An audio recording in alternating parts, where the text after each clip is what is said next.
AI가 2030년까지 전 세계 GDP의 3.5%에 해당하는 누적 경제 효과를 가져올 어떤 핵심 성장 동력으로 평가를 받고 있고, 어제 샘 올트만이 대한민국에 와서 삼성과 SK하이닉스 수장을 만나면서 투자해달라 라고 요구를 했던 게 바로 AI 시대가 점층적으로 빨리 진행이 될 때 HBM이라고 하는 정말 없어서는 안 될 필수적인 반도체를 누가 먼저 선점하느냐에 따라서 그 AI 시장을 누가 가장 앞서 나가는 건지에 대한 부분들로 전개가 될 수 있거든요. 저는 연말에 소부장들이 많이 오를 것 같아요. 그 이유는 연말이 되면 내년에 대한 투자 계획들이 나오거든요. 그리고 삼성전자 같은 경우는 작년에 계획했던 것보다 올해 투자를 많이 못했어요. 미뤄놨던 투자들 한꺼번에 해야 되거든요. 그러면 이제 내년에 수주 규모가 커지겠죠. 정부에서 지금 투자하라고 규모를 워낙 키워놨죠. 내년에 진짜 정부도 슈퍼급 예산이 결정되기 때문에 결국 소부장 쪽에 이제 수주가 많이 올 수 있는 거죠. 삼성전자 주가가 한때는 프리마켓에서 9만 원을 달성했었는데요. 최근 반도체 관련주 주가가 이렇게 좋은 이유는 무엇이라고 보시나요? 오늘 삼성전자 주가가 9만 원을 넘었다가 9만 원 아래에서 끝났거든요. 반도체 관련 종목들이 전반적으로 오늘 상승세를 굉장히 많이 보였습니다. 이 단순한 반등을 넘어서 사실은 어떻게 보면 새로운 성장 사이클의 시작을 알리는 신호다, 이렇게 해석할 수 있거든요. 몇 가지 핵심적인 요인들이 복합적으로 작용하면서 상승 흐름으로 전개가 됐는데, 우선은 첫 번째 그 상승 흐름을 만들었었던 주요 요인은 링크를 하나 보도록 하겠습니다.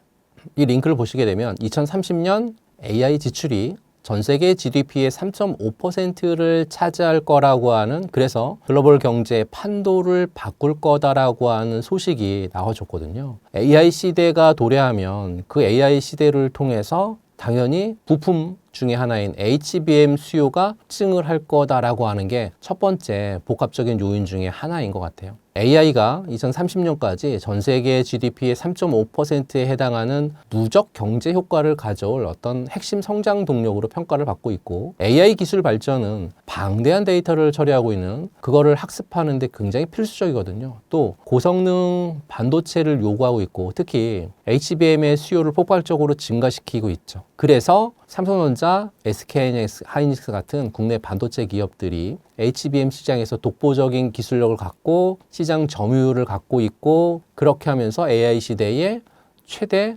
수혜주로 떠오르고 있으니까요. 이들 기업의 어떤 실적 개선이라든지 주가 상승을 견인하는 건 가장 강력한 동력이고, 또한 HBM 수요 증가를 통해서 디램 생산 능력도 계속해서 이어질 것으로 판단을 하고 있기 때문에 이 가장 중요한 AI의 폭발. 그러다 보니까 어제 샘 올트만이 대한민국에 와서 삼성과 SK하이닉스 수장을 만나면서 투자해달라 라고 요구를 했던 게 바로 AI 시대가 점층적으로 빨리 진행이 될 때 HBM이라고 하는 반도체, 정말 없어서는 안 될 필수적인 반도체를 누가 먼저 선점하느냐에 따라서 그 AI 시장을 누가 가장 앞서 나가는 건지에 대한 부분들로 전개가 될 수 있거든요. 그렇기 때문에 러브콜을 보낸 거죠. 우리 빨간불 켜졌으니까 와서 우리 빨간불을 좀 꺼달라 라고 어제 샘 올트만이 왔기 때문에 대한민국 오늘 시장에서 삼성, SK하이닉스 폭발적인 상승 흐름을 보였으니까요. 두 번째 핵심은 글로벌 메모리 반도체 시장의 회복하고 성장 전망인 것 같아요. 지난해 부진했었던 메모리 반도체 시장이 2025년에는 크게 회복될 것으로 전망을 하고 있고, IDC라고 하는 시장 조사기관에서 2025년 메모리 시장이 약 한 300조 원 규모로 지난해 대비해서 40% 이상 오를 거다, 이렇게 조사기관에서는 예측을 하고 있거든요. 특히 디램 시장 같은 경우에 30%의 높은 성장을 기록을 할 거고 약 한 170조 원에 이를 것으로 이렇게 좀 시장을 내다보고 있고요. 이런 회복세가 반도체 재고 수준이 안정화되고, 또 클라우드 서버용 주문 증가, 그리고 인공지능이라든지 데이터 센터 같은 전방 산업의 수요가 회복이 되면서 충분히 나타날 수 있는 그런 현상으로 보고 있다는 거죠.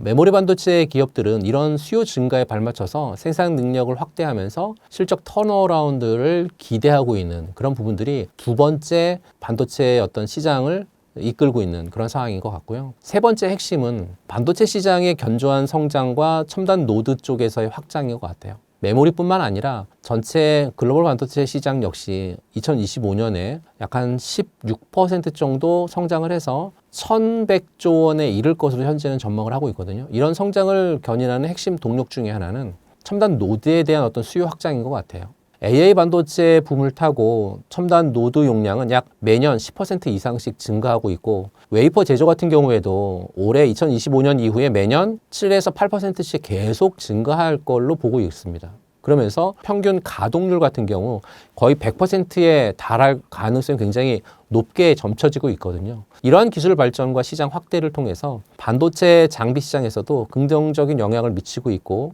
2025년에 1,250달러를 돌파할 것으로 현재 예측하고 있기 때문에 이런 견조한 시장 성장의 첨단 노드 쪽에서의 확장도 중요하다. 네 번째 핵심은 재고 감소가 진행이 되고 있고, 그로 인한 수요가 개선이 되고 있다는 거죠.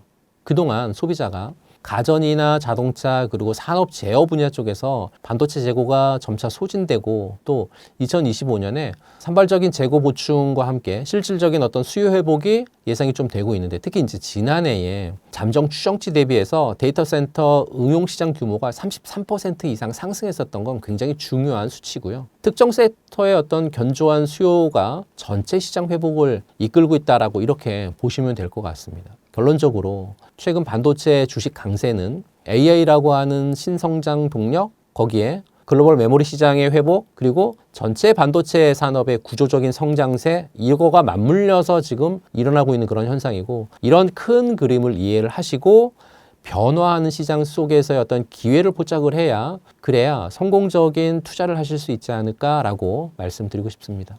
그래서 글로벌 투자은행 UBS가 SK 하이닉스 주가가 향후 12개월간 50% 상승할 거라는 분석을 내놨는데요. 대표님께서 보시기에 가능한 시나리오라고 보시나요? 최근 UBS가 SK하이닉스에 대한 그 매수 의견을 유지하면서 목표 주가를요, 원래는 UBS가 39만 원을 목표 주가 잡았는데 이거 수정했어요. 43만 원으로. 근데 이제 지금 보게 되면 39만 원에서 43만 원까지 조정을 했지만, 오늘 SK하이닉스 종가가 40만 원 아래 39만 9천 얼마에 끝난 걸로 제가 알고 있거든요. 저는 이 UBS 쪽에서의 목표 주가 43만 원 충분히 달성 가능하다라고 말씀드리고 싶고요. 국내 증시를 이끄는 핵심 종목 중에 하나가 SK하이닉스잖아요. 굉장히 미래에 대한 뜨거운 관심을 갖고 있고 주가에 반영을 하고 있다, 이렇게 보고 있고, 이번에 UBS의 어떤 낙관적인 전망은 합리적인 근거를 갖고 있고 충분히 가능성 있는 어떤 시나리오다라고 판단하고 있습니다. 그 근거 몇 가지를 말씀 좀 드려보면, 우선은 HBM 시장에서의 독보적인 선두주의하고 AI 반도체 수요의 폭증인 것 같아요. UBS의 보고서를 가장 핵심적인 부분을 본다라고 하면 SK하이닉스가 HBM 시장을 주도하고 있다라는 거고요. 특히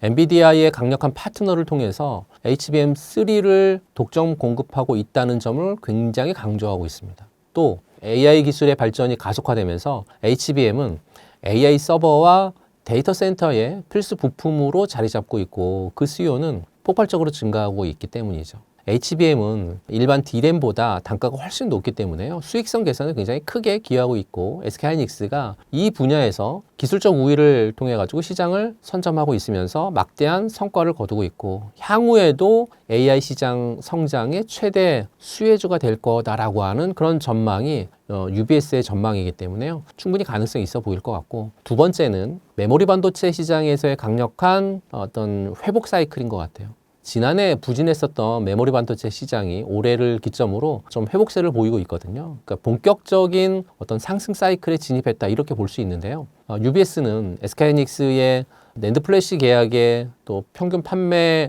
가격 가정치를 올해 그 4분기에 전분기 대비해서 한 10% 성장할 걸로 이렇게 좀 상향 조정을 했어요.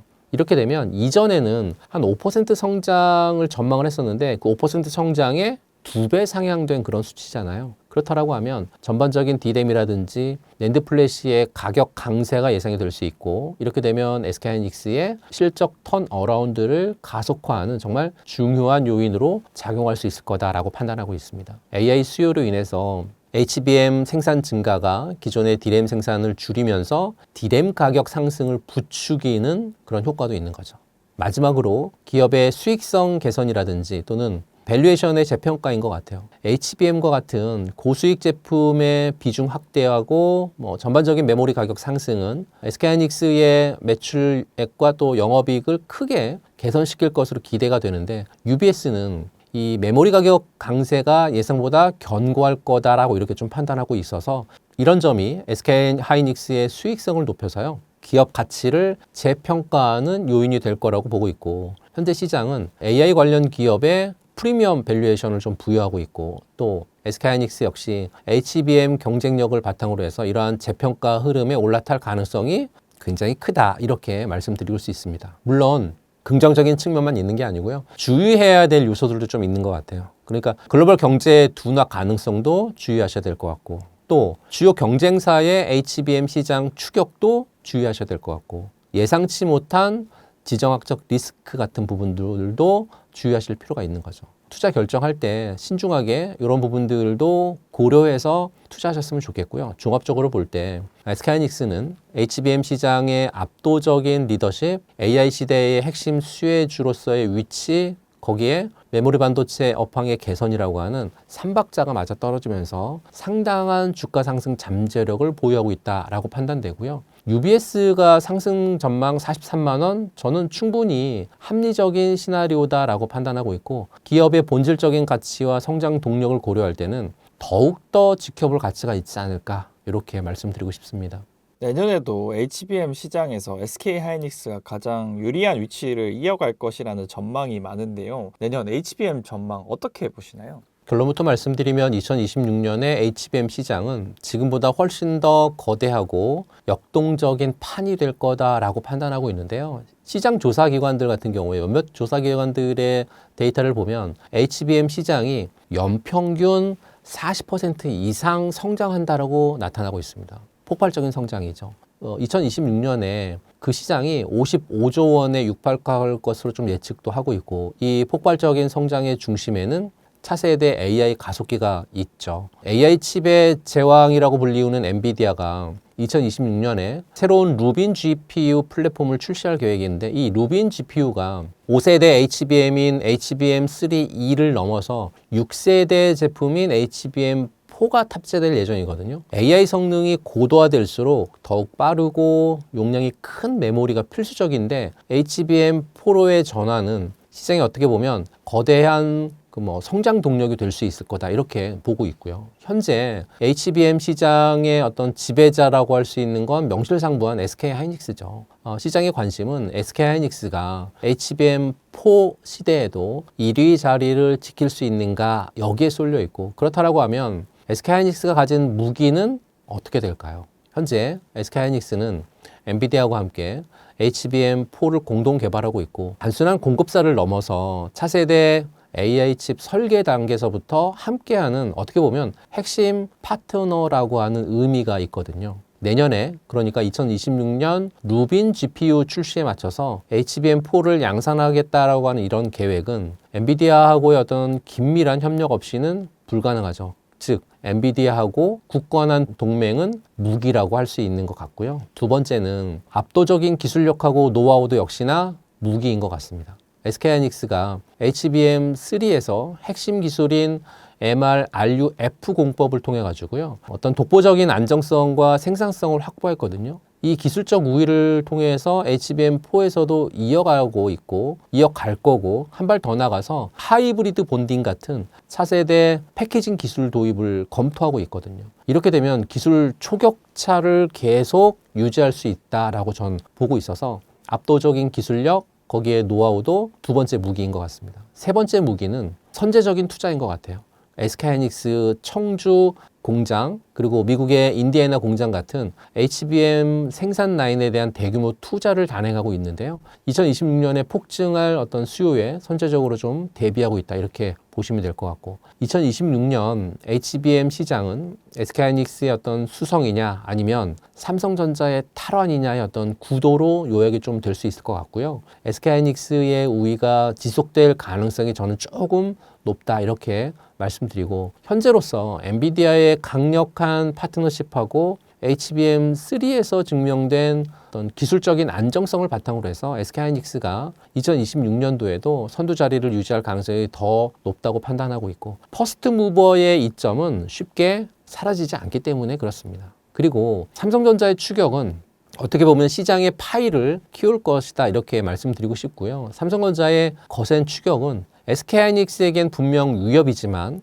한편으로는 전체 HBM 시장의 기술 발전, 성장, 여기를 촉진하는 어떤 긍정적인 역할을 충분히 할 수 있을 거거든요. 경쟁 심화로 인한 어떤 단가 하락에 대한 우려보다는 AI 시장의 성장으로 인한 전체 수요 증가 효과가 훨씬 더 클 걸로 보고 있습니다. 결론적으로 내년 2026년 HBM 시장은 두 거인의 치열한 격전지가 될 가능성이 굉장히 높다라고 보고요. 어느 한쪽의 승리를 예단하기보다는 HBM 시장의 어떤 자체 구조적인 성장에 주목을 하실 필요가 있을 것 같고, SK하이닉스를 중심으로 포트폴리오를 구성을 하되 삼성전자의 기술 개발과 고객사 확보 뉴스를 지속적으로 추적하시면서 양사 간의 경쟁 구도 변화에 유연하게 대응하는 전략이 좀 유효하지 않을까라고 말씀드리고 싶습니다.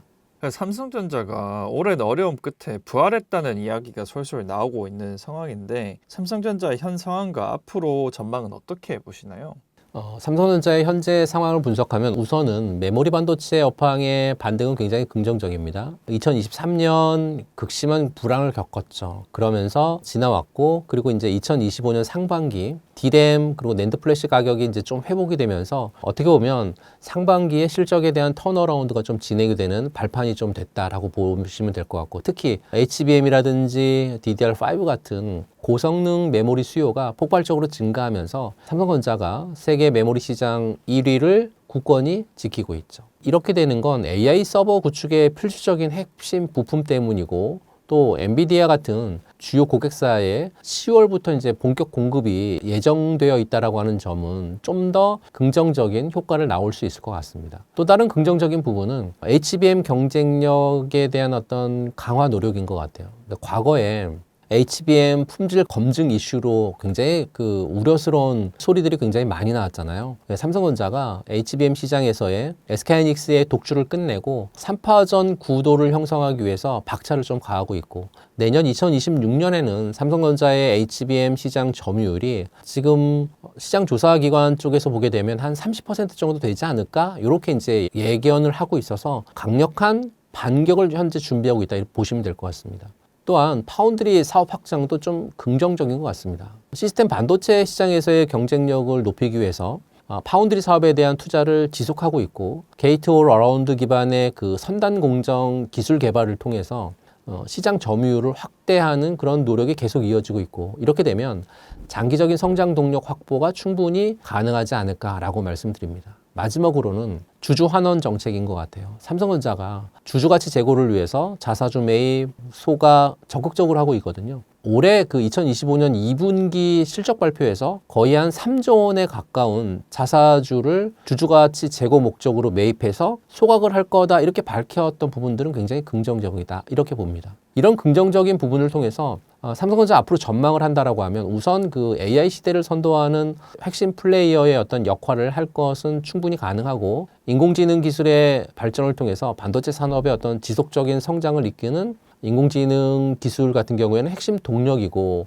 그 동력을 삼성전자 같은 경우에 메모리나 파운드리 그리고 LSI 같은 반도체 전반에 걸친 포트폴리오를 통해서 충분히 대응할 수 있고, 또 독보적인 위치에 올라갈 수 있다, 이렇게 볼 수 있을 것 같고요. 특히 HBM 경쟁력 강화는 AI 가속기 시장에서의 어떤 점유율 확대 그리고 수익성 개선에 결정적인 역할을 할 걸로 판단하고 있습니다. 또 메모리 반도체 시장의 어떤 슈퍼 사이클의 진입에 대한 부분들도 굉장히 좀 긍정적으로 보고 있는데요. 올해 2025년 글로벌 반도체 시장 전체가 약 15에서 16% 정도 성장을 할 겁니다. 메모리 시장 역시 굉장히 큰 시장인데, 더더군다나 15%, 16%의 큰 회복이 진행이 된다라고 하면 기대해 볼 만한 시장이고, HBM 수요가 일반 D램 생산을 잠식하면서 D램 가격 상승을 견인하는 어떤 구조적인 변화도 감지되고 있어서요. 2026년까지 반도체 슈퍼 사이클이 이어질 수 있다라고 하는 기대감은 계속해서 커지고 있습니다. 거기에 기술적인 혁신 이런 부분들도 삼성이 기대할 수 있거든요. 삼성전자가 핀펫을 넘어서 차세대 게이트 올 어라운드 공정 기술을 선도하면서 미래 공정 기술력을 지속적으로 강화하고 있고, 그리고 AI 온 디바이스 같은 새로운 기술 트렌드를 주도하면서 미래 반도체 시장을 충분히 개척해 나갈 수 있을 거다라고 저는 판단하고 있고요. 반도체 외에도요, 스마트폰, 가정 같은 다양한 사업 분야 부분에서 글로벌 경쟁력을 유지하면서 견조한 실적을 계속해서 내지 않을까 싶습니다. 이렇게 되면 반도체 시장의 주기적인 변동성 속에서도 기업의 어떤 안정성을 확보하는 그런 부분들로 전개될 가능성이 높습니다. 물론 삼성전자 앞에는 여전히 도전 과제가 굉장히 많죠.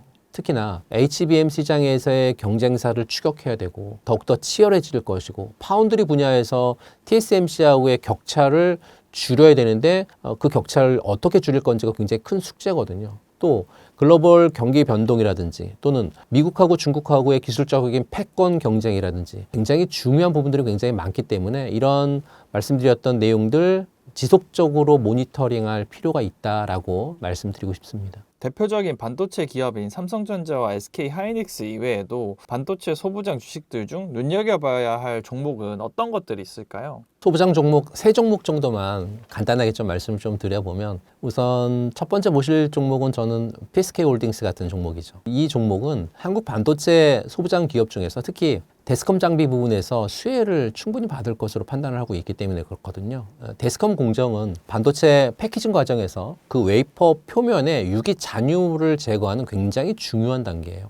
공정 미세여가 심화될수록 그 중요성이 굉장히 크게 부각되는 그런 상황인데, 그거를 하기에 정말 딱 맞는 그런 기업이고, 데스컴 장비 소요가 늘어날 수 있는 현재 그 산업 변화 속에서 관련 기술력을 보유한 PSK 홀딩스 같은 부분들은 시장의 핵심적인 공급자로서 확고한 입지를 충분히 다질 것으로 판단하고 있습니다. 이렇게 되면 반도체 산업의 기술 고도화 추세하고 맞물려서 꾸준한 성장을 이끌 굉장히 큰 동력이 아닐까라고 말씀드리고 싶어서요. PSK 홀딩스 같은 종목 보시면 되는데, PSK 홀딩스에 대한 차트를 보면서 전략에 대한 부분들 말씀 좀 드려보도록 하겠습니다. PSK 홀딩스의 일봉 차트입니다. 일봉 차트인데요. 검정색 라인 부분을 늘 언제나 제가 강조를 하는데, 검정색 라인 아래에 있다가 위로 상승을 했었던 PSK 홀딩스가 검정색 라인 아래로 내려왔다가요, 요번에는 다시 아래에 있다가 이렇게 이제 검정색 라인 아래에 있다가 위로 올라갈 때 제가 늘 언제나 말씀드리는 주가의 상승 패턴이 밑에 대량 거래량이 발생을 하고 장대 양봉이 발생하는 게 굉장히 좋다. 그래야 우상향이 크게 갈 수 있다라고 말씀을 드리는데요. 보시게 되면 PSK 홀딩스는 그러한 흐름은 나타나지 않습니다. 다만 최근 들어서 PSK 홀딩스는 이 1년선 검정색 라인 부근 아래에 머물고 있을 때는 어느 정도 일정 구간 아래에 머물다가 위로 올라가는 구간이 생기는, 그러니까 박스 형태의 이런 매매 자리가 나온다라는 거거든요. 그렇게 되면 이 종목을 매매할 때 가장 중요한 건 빨간색 라인 21선 부근에서 분할 매수를 하셔도 되고요. 1년선 검정색 라인 부근에서의 분할 매수를 하셔도 상관이 없습니다. 이렇게 빨간색 라인, 검정색 라인 부근에서의 2번 분할 매수를 하신 이후에 보시는 것처럼 박스를 크게 그려드렸으니까, 박스를 크게 그려드렸던 요 구간 정도 안에서 위에 올라오는 가격대가 전개가 되면 수익 실현을 충분히 할 수 있는 그런 종목이다 라는 말씀을 좀 드리고요. 두 번째 종목은 테크윙이라고 하는 종목이죠. 테크윙은 반도체 후공정 검사 장비 분야에서의 1등 기업입니다. 최근 반도체 시장의 그 호황과 함께 긍정적인 시장 분위기 속에서 수익률 같은 경우에 테크윙이요, 한 70%에 달하는 굉장히 높은 수익률을 기록하고 있거든요. 그러면서 시장에 주목을 받고 있습니다. 고성능 메모리 반도체, 또 비메모리 반도체의 복잡한 부분들이 굉장히 크게 증가할 때마다 정밀하고 또 효율적이고 그런 어떤 검사 장비의 중요성은 굉장히 커지고 있는데, 테크윙이 이런 시장의 니즈를 충족시켜주고 있다라고 보시면 될 것 같고요. 기술적 우위를 점하고 있기 때문에 앞으로도 성장성이 굉장히 크게 기대가 되는 그런 기업이고요. 테크윙이라고 하는 종목 보면서 말씀드려 보도록 하겠습니다. 앞서 보셨던 PSK 홀딩스하고 테크윙이라고 하는 종목은 약간 좀 다르게 움직이고 있죠. 1년선 부근을 중심으로 박스권에 움직이던 테크윙이 어느 날 보니까 대량 거래량을 동반을 하고 그 박스권을 탈출하는 장대 양봉이 나와줬죠. 이렇게 되면 이 지금 장대 양봉에 나와준 요 가격대 부근, 그러니까 5만 원 정도 내외 부근 정도 되는 그 가격대가 온다라고 하면 테크윙은 분할 매수 전략 굉장히 좋습니다. 특히 5만 원이라고 하는 가격대가 있고 또 21선이라고 하는 선이 있기 때문에 5만 원대 또 21선이라고 하는 5만 원 초반 가격대에 왔었을 때의 분할 매수 전략을 여러분들에게 적극적으로 말씀 좀 드리고요. 이 이전 고점 부근에 있었던 이 가격대가 5만 원대잖아요. 이 5만 원대는 지지라인이 충분히 될 수 있을 가능성도 높고 지지라인 구간에서 눌림 전략 괜찮지만 만일 이 5만 원이라고 하는 가격대가 깨지게 된다라고 하면 굉장히 많이 조금 밑으로 내려갈 가능성이 좀 높기 때문에 눌림이라고 하는 부분과 손절을 잘 하시는 분들은 이런 종목 대응 전략 굉장히 좋다 이렇게 말씀드리고요. 세 번째 종목은 유진테크인 것 같아요. 그러니까 유진테크는 반도체 증착 장비 분야에서 독보적인 기술력을 갖고 있는 그런 기업이거든요. 과거에 이 유진테크가 아시는 분들은 아시겠지만 100% 이상의 수익률을 달성한 적도 있었으니까요. 그러니까 소재 장비 업종의 호황을 이끌었었던 종목 중에 하나가 유진테크고 특히 AI 반도체의 어떤 확신에 따라서 HBM과 같은 차세대 반도체 쪽에서의 제조 공정 또 증착 장비의 역할 굉장히 중요해지고 있기 때문에 유진테크의 이런 기술 변화의 핵심을 체크하실 필요는 있어 보이고 글로벌 반도체 기업들의 설비 투자에 따라서 굉장히 큰 수혜를 받을 가능성이 높은 그런 종목이 저는 유진테크다라고 말씀드리고 싶습니다. 차트를 보면서 유진테크도 말씀드려 볼게요. 유진테크라고 하는 종목은 테크윙과 비슷한 양상의 흐름을 보이고 있죠. 검정색 굵은 실선 밑에 주가가 포진해 있다가 올라갈 때 장대 양봉과 대량 거래량을 통해서 주가의 흐름이 올라왔었는데요. 그리고 나서 이제 폭발적인 상승 흐름이 이렇게 전개가 됐었죠. 이렇게 전개가 되면 이제는 앞에 어떤 지지 또는 이런 라인 부분에 있어서 저항 라인 부분을 굉장히 최근 들어서 거래량이 많이 발생하면서 저항 부분을 한꺼번에 이렇게 뚫어버렸습니다. 이런 종목들은 사실 매매하기 굉장히 어렵거든요. 철저하게 단기 매매 위주의 형태의 흐름으로 전개를 하셔야 되세요. 21선이 이렇게 상승을 하고 있는데요. 21선 부분까지 떨어지게 된다라고 하면 눌림 매매 가능하고 21선이 깨지면 물론 61선도 이렇게 올라오지만 21선이 깨지게 된다라고 하면 손절해야 되는 21선 매매 전략이 가장 유효한 종목은 지금처럼 기울기가 굉장히 높고 거래량이 많이 나오는 이런 종목들에 있어서는 21선 매매가 굉장히 유효합니다. 단 21선을 손절선으로 잘 잡으셔야 그래야 손절을 통해서 수익을 볼 때는 많이 보지만 손절을 통해서 리스크 관리도 분명히 잘 하실 수 있는 분들은 접근하실 필요가 있겠다. 이렇게 말씀드리고 싶습니다. 드디어 반도체 주식들의 상승 사이클에 들어선 것일까요? 반도체 주식은 상승 사이클에서는 큰 폭의 상승을 보여주는데 앞으로 반도체 투자 전략 어떻게 가져가면 좋을까요? 반도체 산업은 과거에도 그랬고 상승 사이클에 접어들면 폭발적인 성장세를 좀 보여주고요. 지금 우리는 이제 다시 한번 그 문턱에 서 있다 이렇게 좀 보시면 될 것 같습니다. 메모리 반도체 시장은 이미 슈퍼 사이클에 진입했다라고 하는 평가를 좀 받고 있고요. 고부가 가치 제품 쪽인 HBM의 어떤 수요 급증, 또 DRAM 가격의 상승, 그리고 낸드 시장의 반등, 여기가 지금 맞물리면서 강력한 상승 동력을 좀 확보하고 있으니까요. 반도체 주식의 상승 사이클에 들어선 것일까요? 라고 하는 물음에 저는 네 라고 답변 드립니다.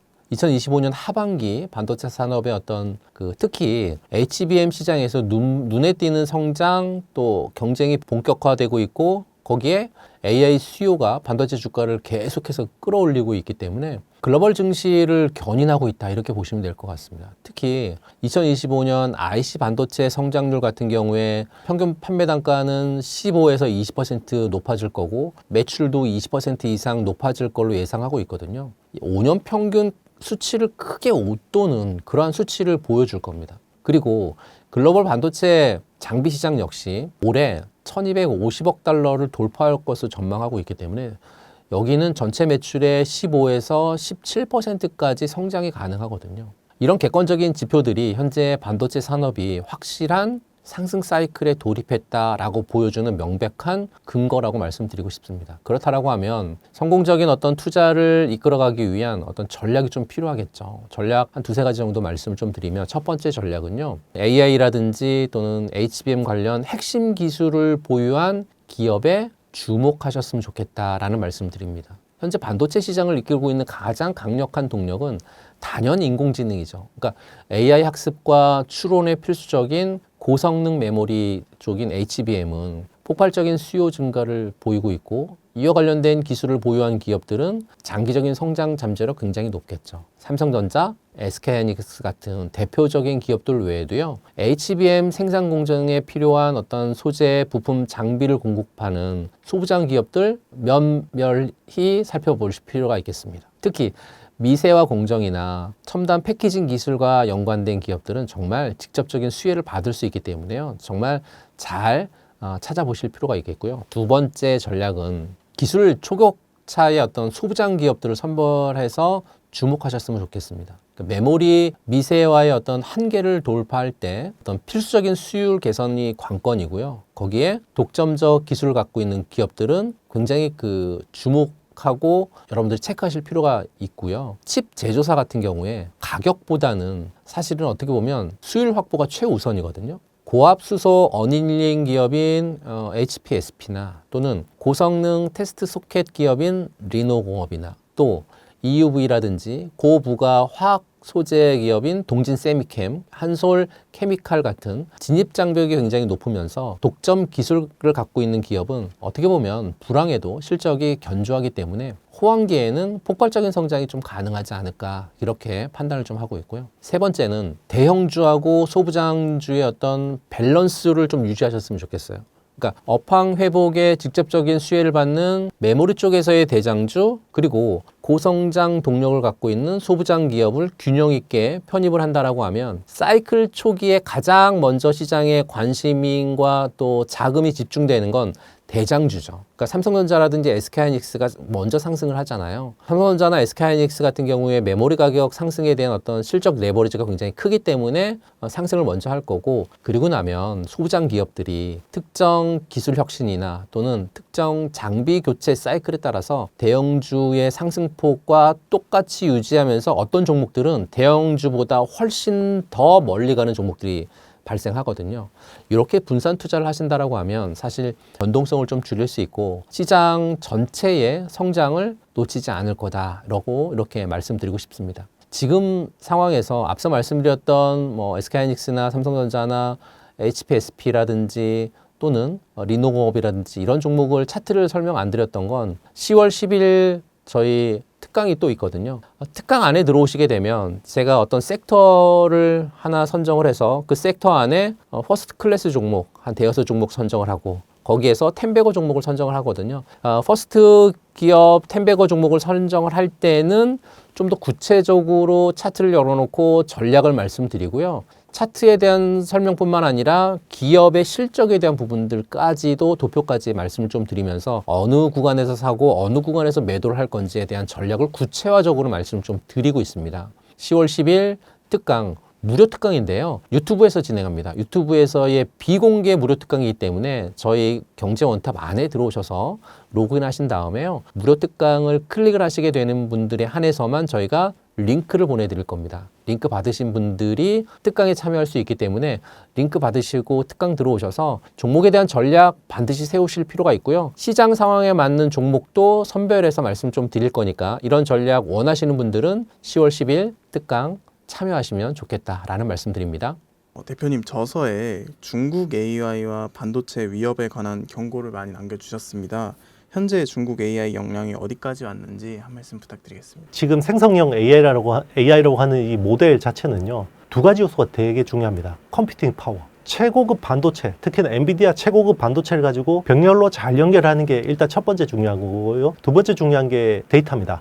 근데 중국은 미국보다 데이터 측면에서 유리해요. 왜냐하면 데이터가 인구가 많기 때문에 거기에 대한 관련된 빅데이터가 많은 것도 유리하고 데이터를 또 프라이버시 문제에 크게 터치하지 않고 활용할 수 있게 돼 있거든요. 지금 15억 전 인민들의 얼굴 생체 데이터가 다 DB화 돼 있는 나라이기 때문에 데이터를 활용하는 데는 굉장히 유리한 측면이 있는데 여기서 이제 꽉 막혀 있는 게 컴퓨팅 파워죠. 그래서 최고급 엔비디아 칩을 못 팔게 한 건데 자 이거를 가지고 이제 중국은 문제가 있다라고 해서 이제 자체 개발로 돌파를 하려고 하는데 쉽지는 않았죠. 네, 쉽지는 않은 상황이긴 한데 일단 엔비디아 칩이 계속해서 이제 조달이 안 되다 보니까 이제 알리바바 같은 회사들이 자체 설계 칩을 활용해서 자기네들의 AI 모델을 돌리려고 하고 있는 상황인데요. 그런데 이제 아이러니한 거는 만약에 엔비디아 칩도 그 수출 어떤 금지가 해제되게 되면요. 그 자체 개발 칩을 쓸 만한 요인들이 많이 사라질 수 있습니다. 물론 이제 중장기적으로는 추론용 용도로 많이 쓸 수 있겠지만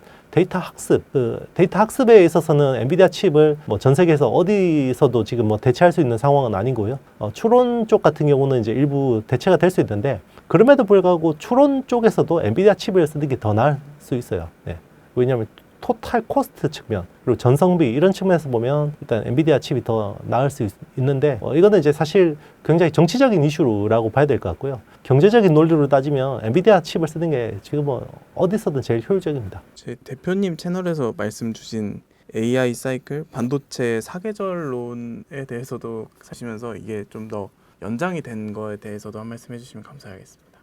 일단 이제 보통 반도체 사이클 산업이거든요. 대표 사이클 산업이기 때문에 요 앞전 사이클까지 되게 잘 맞았어요. 사계절론이 보통은 이제 우라가미 구니오라는 이제 전설적인 일본 투자자가 만들어낸 이론인데 보통 이제 그 봄이라는 계절로 보면 보통 봄에는 씨를 뿌리죠. 기업들의 펀더멘털은 엉망이에요. 막 보통 이제 반도체 관련주들의 실적이 엉망인데 유동성이 막 풀리기 시작합니다. 실적은 안 좋은데 막 주가가 오르기 시작하죠. 자, 이게 언제였냐면 2023년 상반기 같은 시장이에요. 지금 뭐 왜 오르는지 모르겠는데 계속 뭔가 유동성이 풀려서 이쪽으로 계속 관련주가 올라요. 이제 그러면 여름이 되면 유동성은 계속 좋은데 이제 기업들의 실적이 올라오기 시작이죠. 막 그 소부장주들의 수주들이 나타나기 시작하고요. 그러면서 이제 주가가 오르는데 사실 봄에 오르는 그 기울기보다는 여름에는 조금 완만해집니다. 왜냐하면 주가가 상당 부분 선반영돼 있기 때문에 여름에는 조금 완만해지는데요. 가을이 되면 유동성도 어느 정도 나오는데 이제 유동성은 점점 줄어들어요. 그런데 펀더멘털 실적이 어마어마하게 잘 나오거든요. 그래서 보통 이제 가을이 되면 뭐 다들 잔치 분위기죠. 근데 이게 가을이 되면 가을을 또 반을 잘라요. 그래서 초가을하고 늦가을이 있는데 보통 고수들은 초가을에 팔고 나옵니다. 일단 막 실적이 어마어마하게 잘 나오는데 유동성이 줄어드는 게 보이거든요. 그러면 그때 이제 팔고 나오는데 이 사이클을 잘 모르시는 분들은 늦가을까지 끌고 가요. 아니 이렇게 실적이 나오는데 이 주가가 말이 돼? 라고 하면서 끌고 가다가 결국 이게 뭐 PER이 3대 주가가 빠져? 막 이렇게 되는 거거든요. 그러면 이제 사람들이 나가 떨어지죠. 그러면 겨울 되면 유동성도 안 좋고 펀더멘털도 엉망이고 그럼 고수들은 언제 사냐면 겨울에 삽니다. 겨울에 막 반도체 망했다 이런 이야기 나올 때 이제 보통 그렇게 사거든요. 근데 이제 이게 지난 사이클까지 잘 맞았다라는 이유는요. 그때는 메모리 반도체라는 게 완전히 퓨어한 커머디티 비즈니스였어요. 그러니까 그냥 범용 제품이었어요. 근데 지금은 이게 조금 안 맞는 측면이 있는데 왜냐면 수요의 절반은 지금은 B2B예요. AI. 수요의 절반은 또 예전처럼 커머디티인데 지금은 굉장히 강한 수요가 B2B 쪽이거든요. 특히나 AI 인프라 쪽 투자이기 때문에 인프라하고 B2C가 약간 다른 측면이 있는데 인프라는 경기가 좋든 안 좋든 어쨌든 투자를 해야 돼요. 그래서 하방이 있습니다. B2C 쪽은 이제 내구 소비재 쪽이죠. 보통 스마트폰이나 PC에 들어가는 이제 커머디티 제품들인데 거기는 경기가 안 좋으면 수요가 확 줄고요. 경기가 조금만 좋으면 그냥 수요가 확 늘기 때문에 변동성이 굉장히 큽니다. 그래서 지금은 B2B라고 하는 이제 서버 쪽의 수요가 거의 뭐 절반 가까이 올라왔는데도 어떤 사이클 산업에 미치는 영향이 커지다 보니까 예전보다 사이클의 폭이 좁고 예전에 이렇게 벌어지는 이격이 있었다 그러면 이제 폭이 좁아지고 대신에 사이클의 어떤 이것도 예전에는 보통 4년 주기라고 했거든요. 업 사이클이 2년에서 2년 6개월, 다운 사이클이 한 1년에서 1년 6개월 정도 지속이 됐는데 지금은 약간 좀 그거하고 안 맞는 것 같습니다. 그래서 저는 이번 사이클을 굉장히 유심히 보고 있는데요. 이게 뭔가 이제 계절성으로 나타날 수 있을지는 잘 지켜봐야 되는데 2022년 11월 이후로 이제 AI 혁명이 시작됐고 그때부터 AI 군비 경쟁이 시작됐거든요. 그래서 그때 이후로 지금 2023년, 2024년, 2025년 3년 동안 제가 사이클을 지켜보니까 그런 4년 단위의 어떤 주기보다는 상반기가 좋고 하반기가 안 좋은 그런 사이클을 보이는 것 같습니다. 보통은 이게 딱 지금 시즌이 가을이에요. 원래는 가을이기 때문에 이제는 익절하고 본인이 수익이 많이 났을 거거든요. 그래서 익절을 하고 보통은 나와야 되는 시점이긴 한데요. 여기서 굉장히 큰 변수가 생겼어요. 가을인데 갑자기 트럼프가 하우스를 쳐버렸어요. 보통은 가을에는 씨를 뿌리면 안 됩니다. 가을에는 씨를 뿌리면 딱이 안 자라거든요. 보통 걷어먹는 거예요. 그래서 기존에 내가 보유하고 있던 거를 잘 걷어먹고 나와야 되는데 이게 가을이 길어졌어요. 그 하우스를 쳐버리니까. 그 하우스라는 게 뭐냐면 트럼프의 감세 법안이거든요. 감세 법안 덕분에 좀 더 따뜻해진 거죠, 날씨가. 그러니까 이제 가을이 좀 더 늘어진 거고 올 하반기하고 올 연말하고 내년 상반기까지는 괜찮을 거라고 보는 게 가을의 어떤 계절을 좀 늘려버렸습니다, 미국이. 일단은 내년 뭐 상반기까지는 괜찮지 않을까, 먹을 게 많지 않을까 기대해 봅니다. 남은 4분기 이제 상승과 조정 전망이 좀 갈리는 것 같은데 대표님께서는 하반기 투자 어떻게 대응하실 계획이신가요? 국내 시장 같은 경우는 올 연말에 반도체 소부장주들 중심으로 랠리가 일어날 가능성이 굉장히 높다라고 생각하고 있고요. 그 이유는 일단 올해 국내 특히나 삼성전자가 제대로 투자를 못했어요. 올해 계획했던 투자들을 못했기 때문에 내년에 이거를 좀 한꺼번에 몰아서 해야 되는, 그렇기 때문에 이제 반도체 소부장 쪽으로 수주가 굉장히 많이 일어날 수 있다라는 이런 기대감이 있는 거고요. 미국 시장 같은 경우는 제가 영상 초에서 말씀드렸던 것처럼 아직까지 주도주가 어떻게 정립이 될지 잘 봐야 돼요. 대형주 장세로 기존 주도주들 중심으로 흘러갈지, 아니면 이게 중소형주 쪽으로 약간 수급이 확산이 될지 이거 잘 지켜보고 체크를 해야 되는데, 대형주 장세에서는 이익 증가율을 봐야 되고요. 그리고 만약에 중소형주 장세가 온다 그러면 중소형주 중에서 매출 증가율이 높은 회사들이 좀 피킹하는 게 좋을 것 같습니다. 9월 생각보다 증시가 괜찮은 흐름을 계속 보이고 있습니다. 특히 반도체 삼성전자와 하이닉스도 좋은 모습 보이고 있는데 최근 주가가 좋은 이유에 대해서 한 말씀 부탁드리겠습니다. 네, 일단은 지금 원래 하반기에 우리가 제일 걱정했던 게 인플레이션 인덱스가 올라오면서 금리 인하를 하기 어려운 상황에 대해서 되게 걱정을 했잖아요. 근데 아직까지 인플레이션은 올라오지 않고 있고, 그리고 이제 보험성 금리 인하를 요구하는 트럼프의 어떤 의견이 지금 관철되는 상황입니다. 그래서 이게 아주 일시적으로 골디락스처럼 보이죠. 사실 결국은 저는 인플레이션 수치가 나올 수밖에 없다고 생각하거든요. 왜냐하면 지금 CPI, 그러니까 소비자 물가 지수하고 PPI, 생산자 물가 지수의 괴리가 굉장히 큽니다. 자, 그 이유는 이번에 관세가 부과될 것을 대비를 해서 기업들이 재고를 많이 쌓아놓고, 그리고 일부 기업들 같은 경우는 자기네들의 마진 축소를 감수하면서 아직까지 소비자들 가격에 전가를 하고 있지 않는 거거든요. 근데 이게 결국은 전가가 되긴 할 겁니다. 근데 이게 좀 늦어지고 있는 상황이고요. 그 사이에 이제 금리 인하가 진행되면서 어떻게 보면 투자하기 좋은 타이밍이 오고 있는데 지금이 딱 그런 시점이라고 보고 있어요. 그래서 단기적으로 지금 랠리가 나고 있는 거고요. 연말까지 저는 시장을 좋게 보지만 중간에 한번 덜컹거릴 가능성이 있다고 생각해요. 그게 어떤 인플레이션, 기대 인플레이션에 대한 우려가 아닐까 생각합니다. 하이닉스가 이렇게 좋은 모습 보인 이유가 따로 있을까요? 일단 이제 골드만삭스한테 감사해야죠. 네. 작년에는 모건 스탠리가 똑같은 이야기 했습니다. HBM 공급 과잉론을 제기를 했었고요. 올해는 또 골드만삭스가 공급 과잉론을 제기를 하면서 SK하이닉스 주가가 많이 눌렸었는데요. 결국 그게 작년에는 모건 스탠리가 틀렸고 올해는 골드만삭스가 틀렸는데요. 결국 그거죠. 논거가 맞지 않다. 일단 수요가 지금은 걱정할 게 없죠. 왜냐하면 트럼프 대통령의 감세 법안이 통과됐기 때문에 AI 군비 경쟁이 더 할 거고요. 서버린 AI 수요가 또 여기도 꽤 많이 나오고 있고, 그리고 중국도 지금 AI 인프라 투자가 이제 초입 사이클이란 말이에요. 그러면 수요가 걱정되는 건 없죠. 그러면 골드만삭스의 논리대로라면 공급이 겁나게 늘어야 되거든요. SK하이닉스가 지금은 주도적으로 생산하는데 삼성전자하고 마이크론이 많이 생산해낼 거다. 양질의 수율로 근거가 안 맞아 떨어진 거죠. 왜냐하면 HBM이라는 아이템이 이게 조금만 공부해봐도 이 수율이 잘 나올 것 같지는 않습니다. 왜냐하면 베이스 다이가 당초 스펙보다 훨씬 더 지금 상향 조정됐고요. 원래 그 HBM3 같은 경우는 베이스 다이의 속도가 8.5기가 bps였거든요. 그래서 원래 HBM4의 베이스 다이 속도는 9기가 bps였어요. 근데 지금 루빈의 GPU 성능이 훨씬 더 좋아지면서 10기가 bps를 요구하고 있습니다. 9기가 bps에서 10기가 bps를 높이는 게 뭐가 문제냐라고 생각하실 수 있어요. 문제가 있습니다. 그 HBM3까지는 베이스 다이를 메모리 회사들이 직접 설계해서 생산했어요. 자기네들의 선단 공정을 최대한 끌어서 썼던 거고요. HBM4부터는 이게 이제 자체 메모리 라인으로는 안 되겠다 싶어서 파운드리를 쓰기 시작했죠. 그래서 SK하이닉스 같은 경우는 TSMC의 12나노 핀팩 공정을 가지고 HBM4 베이스 다이를 만들었고요. 삼성전자 같은 경우는 자사의 파운드리에서 4나노 핀팩 공정을 가지고 이제 만들었어요. 그러니까 파운드리를 쓰면 10기가 bps를 맞추는 데는 문제가 없습니다. 자, 여기서 마이크론이 갑자기, 마이크론은 사실 지금 엔비디아의 그 공급망에서 굉장히 중요한 회사거든요. 왜냐면 엔비디아가 앞으로 HBM의 공급을 상당 부분 담당할 거라고 기대를 했고, 그리고 이제 골드만삭스의 공급 과잉론에서 제일 중요한 근거 중에 하나가 마이크론이 앞으로 많이 뽑아낼 거다, HBM을. 자, 그거였는데 마이크론이 지금 베이스 다이가 9.2기가 BPS밖에 안 나옵니다. 자, 그러면 빨리 파운드리에다 맡겨가지고 해야 되는데, 자, 지금 그걸 하기에는 시간이 너무 없죠.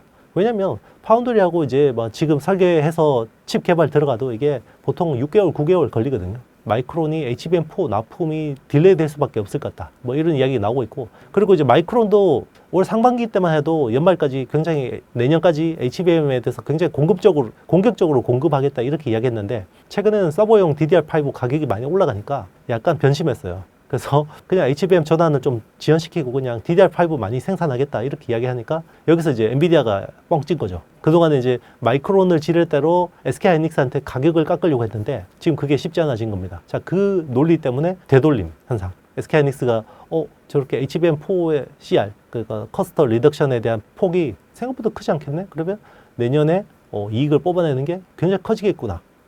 그렇게 보고 있는 거죠. 법정 주가나 목표 주가도 그만큼 상향됐다고 볼 수 있을까요?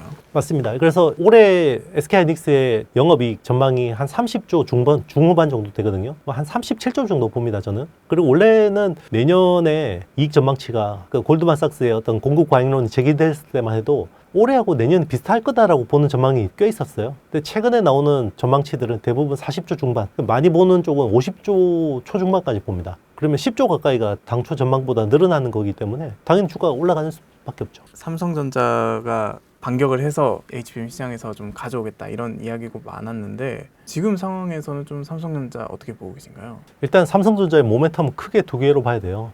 지금 삼성 파운드리 쪽에 모멘텀이 있고요.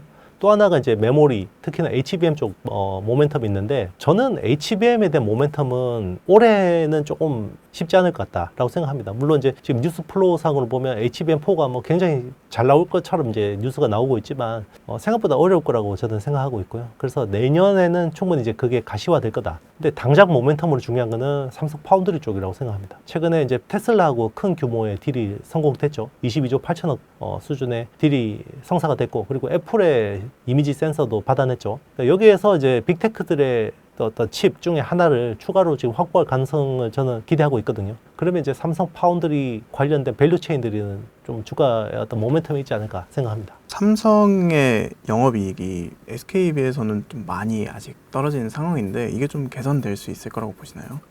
내년에는 개선될 수 있어요.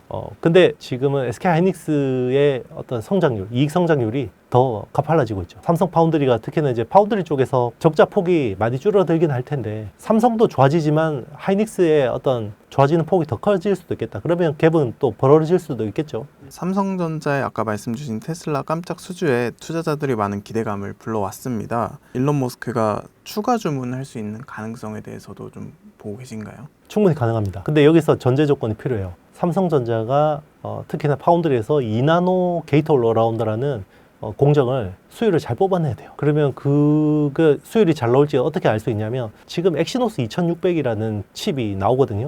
요거는 이제 모바일 AP인데요.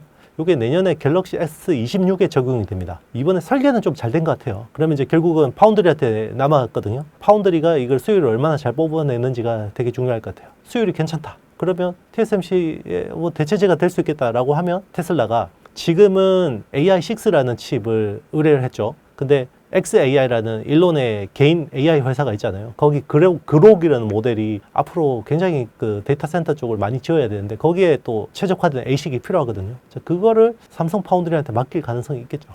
삼성전자가 오랜 어려움을 겪다가 최근에 좀 부활했다는 이야기가 솔솔 들려오고 있습니다. 앞서 말씀 주신 이런 호재들도 있는데, 현재 삼성전자의 기술 개발 현황에 대해서도 한 말씀 해주시면 감사할 것 같습니다. 연구개발단에서는 굉장히 많이 좋아졌습니다. 지난 2년 동안 HBM만 놓고 보면 사실 샘플 자체가 좀 문제가 많았었거든요. 지금은 샘플은 괜찮아요. 그러니까 연구개발단에서는 되게 잘 되고 있다는 거고, 이제 검증해야 되는 건 양산성에 대한 부분입니다. 양산에서 얼마나 수율을 잘 뽑아낼지가 이제 되게 중요한 부분일 것 같고요. 경영진의 의사결정 속도가 예전하고 다릅니다.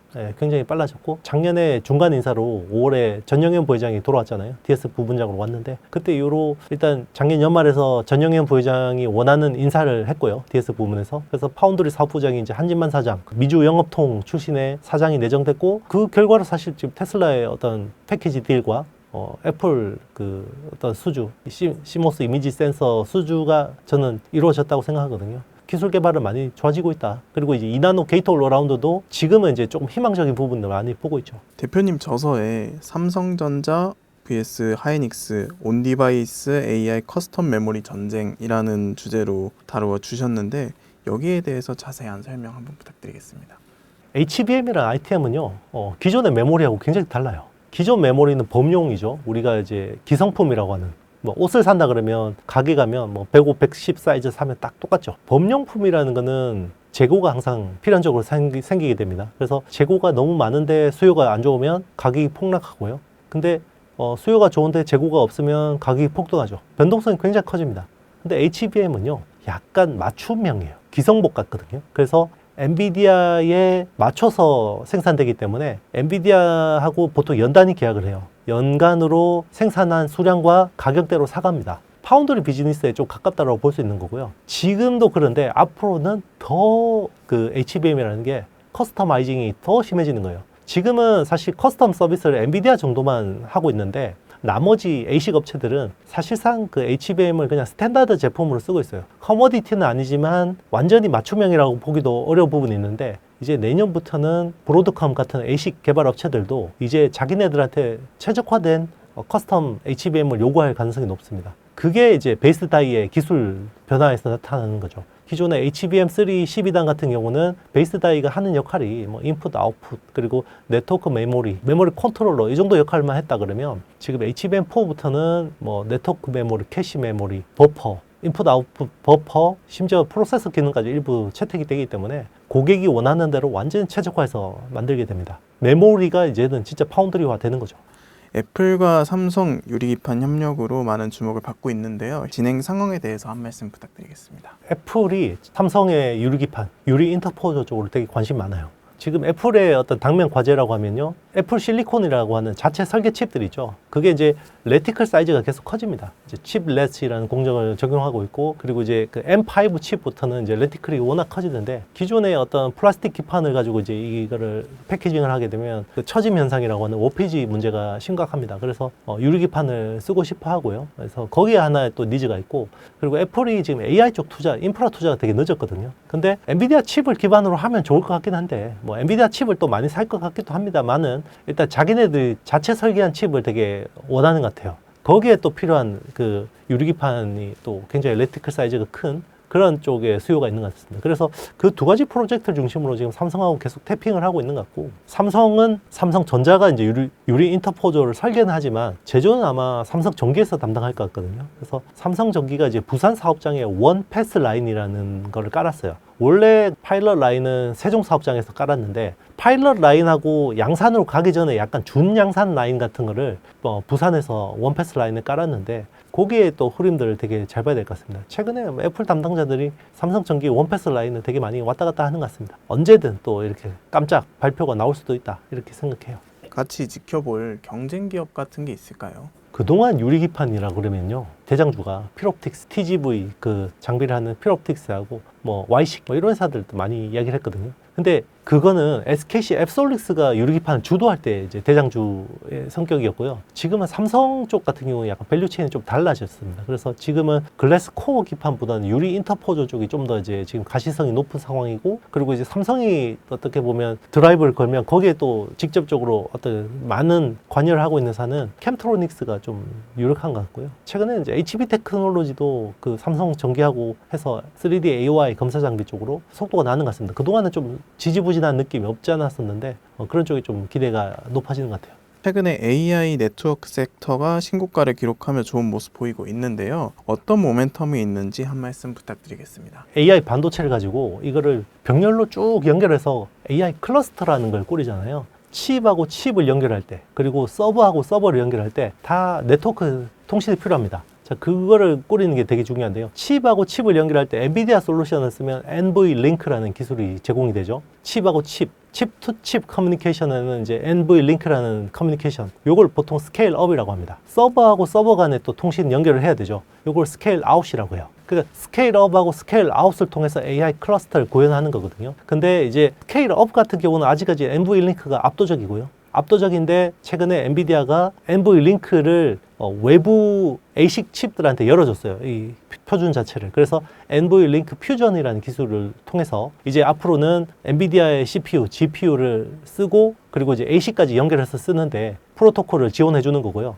스케일 업 쪽은 아직까지는 좀 이제 속도가 안 나고 스케일 아웃 쪽이 오히려 속도가 나고 있는데 그 엔비디아의 칩을 사면 엔보이 링크하고 엔보이 스위치라는 걸 또 제공해 주죠. 엔보이 스위치는 서버하고 서버끼리 연결할 때 이제 쓰는 고성능 스위치, 그 네트워크 장비라고 생각하시면 되는데요. 근데 이제 엔보이 스위치라는 거는 인피니밴드라는 기술 기반이에요. 인피니밴드라는 기술은 엔비디아 고유 기술입니다. 독점 기술이에요. 원래는 멜라녹스라는 회사가 가지고 있던 기술이었는데 이거를 인수를 해서 흡수를 해버렸죠. 그래서 이제 폐쇄적으로 운영을 해왔는데 근데 이제 고객사들이 점점 더 공개 표준 기술인 이더넷하고 연결을 계속 요구를 했었거든요. 근데 그동안은 계속 무시하고 이제 우리 거 엔보이 스위치만 써라고 했는데 컴퓨팅 파워를 언제 이제 뭐 수십만 장, 수백만 장까지 연결해서 막 써야 되기 때문에 칩을 그 엔보이 링크, 엔보이 스위치만 고집할 수가 없는 거죠. 그래서 이더넷을 또 지원해 주기 시작했습니다. 그래서 이더넷 기술을 엔비디아의 그 엔보이 스위치하고 이제 연결해 줄 수 있게 이제 그거 열어줬는데 아마 그게 내년에 나오는 어떤 그 스펙트럼 X라는 그 이더넷 기반의 기술 지원해주는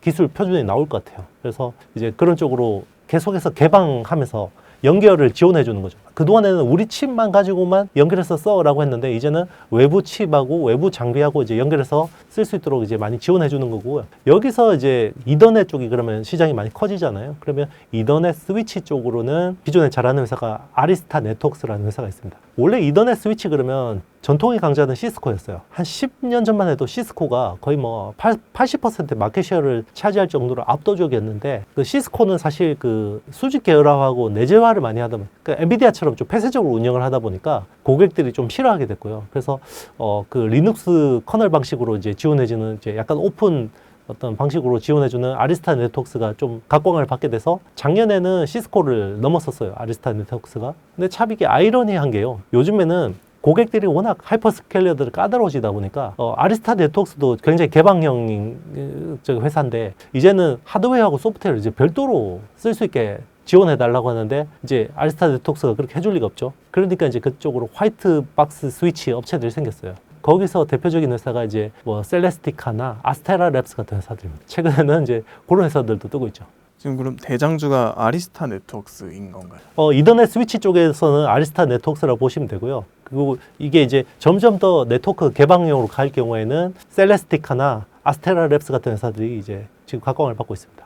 이제 관련해서 뭐 이수페타시스나 삼성전기 이런 기업들도 좀 주목할 필요가 있을까요? AI 네트워크 그러면 이제 국내 수혜주가 없냐? 그래서 뭐 국내에서 네트워크 장비 없냐? 그런데 없습니다. 그래서 일단은 이제 그 데이터 센터에 들어가는 그런 고성능 네트워크 쪽에 그 관련된 업체는 국내에 없고요. 굳이 따지자면 기판이 있어요. 기판. 그래서 대표적으로 이수페타시스 그리고 이제 삼성전기 뭐 이런 회사들은 좀 수혜를 볼 수 있습니다. 네트워크 스위치에 또 굉장히 그 고성능 기판들이 많이 필요하기 때문에 아까 말씀 주신 대로 연초까지는 괜찮다, 내년 연초까지는 괜찮다 이렇게 말씀 주셨습니다. 소부장 기업들도 같은 수혜를 받을지도 궁금합니다. 저는 연말에 소부장들이 많이 오를 것 같아요. 랠리가 전 세게 날 수 있을 것 같고 그 이유는 연말이 되면 내년에 대한 투자 계획들이 나오거든요.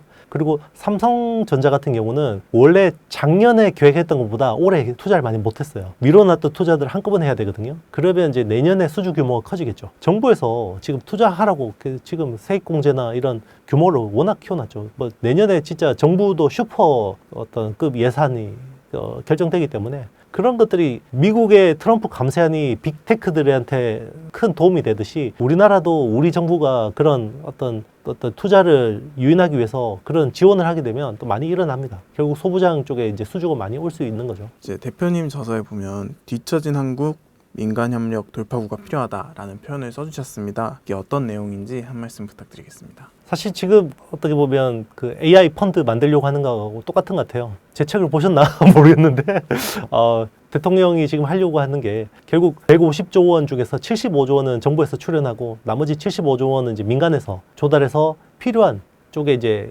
시드머니로서 이제 AI 혁명에 대응하자라는 거잖아요. 사실 우리나라가 이제 그동안에 AI 혁명에서 굉장히 뭔가를 못했잖아요. 오히려 뭐 R&D 예산을 깎고 막 이러면서 오히려 굉장히 역주행을 했거든요. 지금은 뭔가 이제 그쪽으로 속도를 더 내려고 하는 것 같고 결국은 산업 정책이 제대로 뭔가 굴러가게 하려면 우리가 예전에 인터넷 혁명, 모바일 혁명에서 성공했던 것도 결국 그런 거라고 보는데 주식 시장이 같이 가야 돼요. 그래서 지금 자산의 어떤 흐름을 부동산에서 주식 쪽으로 끌어와야 되고요. 돈이 자꾸 이제 그 죽어 있는 땅에다가 묻히게 놔두면 안 되고 이게 생산적인 활동에 쓰일 수 있게 유도를 해줘야 되거든요. 근데 그동안에는 그게 너무 미흡했는데 어쨌든 지금 새 정부 들어서는 그런 쪽으로 자금의 어떤 흐름들을 잘 활용하는 것 같고요. 그게 결국은 우리나라 뭐 코스피 5천 시대를 열 수 있는 중요한 트리거가 될 수 있을 거라고 보고 있습니다. 여기서 이제 좀 더 잘 되려면 일단 그 장기 투자에 대한 세제 혜택들이 좀 있어야 될 것 같아요. 더 큰 자금들이 증시로 들어올 수 있게 되고요. 그리고 이제 그 지금 어쨌든 이게 국부 펀드처럼 되면 150조 원이라는 이 자금이 AI와 반도체 뭐 이런 우리나라 AI 혁명에서의 어떤 중요한 축을 담당할 산업에 제대로 갈 수 있도록 이게 또 눈먼 돈으로 돼서 이게 어떻게 보면 제대로 활용되지 못하면 우리가 남은 마지막 기회를 날려버릴 수도 있기 때문에 그런 것들을 진짜 실무자들 중심으로 잘 활용해야 될 것 같습니다.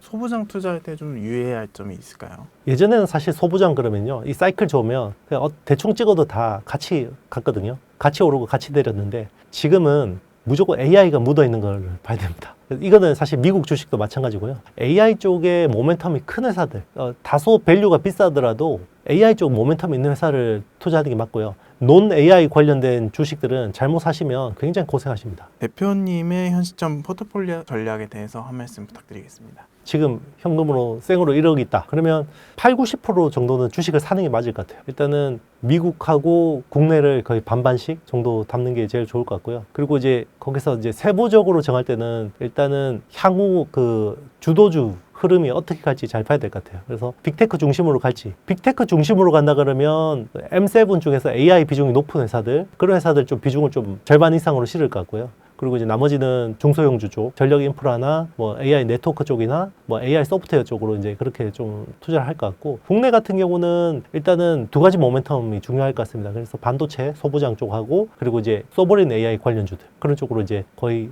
반도체 관련주들을 한 6에서 7, 그리고 소버린 AI 관련주를 한 3, 4 정도 이렇게 담고 나머지는 일단 현금을 보면서 좀 지켜보지 않을까.